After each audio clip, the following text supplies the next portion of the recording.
নিচ্ছিদ্র অন্ধকার রাত। ছোট্ট গ্রাম কাশীপুরে সবাই তখন ঘুমে আচ্ছন্ন, কিন্তু গ্রামের শেষ প্রান্তে বটগাছের নিচে বসেছিল এক রহস্যময় ব্যক্তি। লম্বা চাদরে মোড়া মুখ ঢাকা, শুধু দুটি চোখ যেন জল করছে অন্ধকারের মধ্যে। গ্রামের ছেলেরা বলতো ওখানে রাতে কেউ গেলে ফিরে আসতো না। সেদিন সন্ধ্যায় কৌতূহলী এক কিশোর রাহুল ঠিক করলো সে সব ভয়কে পিছনে ফেলে গিয়ে দেখবে আসলে কি আছে ওই বটগাছের নিচে। সে এক হাতে হারিকেন আর এক হাতে লাঠি নিয়ে ধীরে ধীরে এগোলো। গাছের কাছাকাছি যেতে তার গায়ের লোম দাঁড়িয়ে গেল।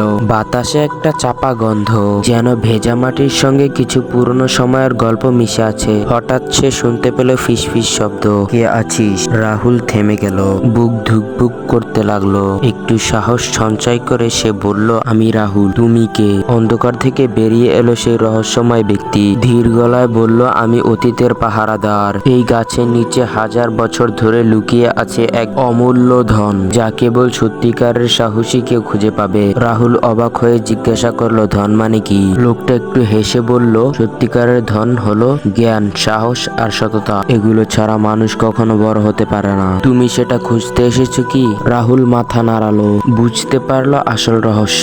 সে ধীরে ধীরে ফিরে গেল, মনে মনে প্রতিজ্ঞা করলো যে ভয় পেয়ে থেমে যাবে না, বরং সাহস আর সততা দিয়ে এগিয়ে যাবে জীবনের পথে। পরের দিন সকালে গ্রামবাসীরা দেখলো রাহুল রাতের কাহিনী শোনাচ্ছে, আর গ্রামের সবাই নতুন করে ভাবতে শিখছে প্রকৃত ধন কি হতে পারে। এভাবেই কাশীপুরের গল্প ছড়িয়ে গেল দূর দূরান্তে।